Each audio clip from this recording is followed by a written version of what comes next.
I wanted to be in the kitchen since I was a young age, and I still have the same Le Creuset pans, and that was over 30 years ago.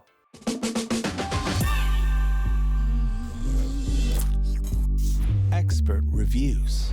This is a Le Creuset Dutch oven. It cooks extremely evenly. There's a strength and durability for cookware that you don't see in a lot of brands.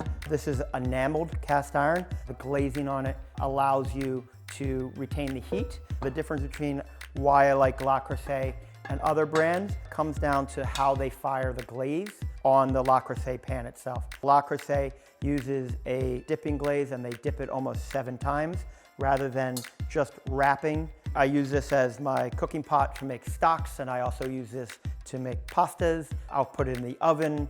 I'll make casseroles, we'll make mac and cheese. We cook all of our stocks in this because of its even heating. It doesn't chip. This is my own personal one that I bring with me to all the professional kitchens. The Le Creuset is something that anybody can actually benefit from. Again, from the home cook to the professional chef. They come in different sizes. I discovered this when I was about 16 years old. My mother got me a Le Creuset Dutch oven, a smaller one than this, and I just used it for everything. The cost of this up front is a little bit more, but you will never have to get another pan ever again.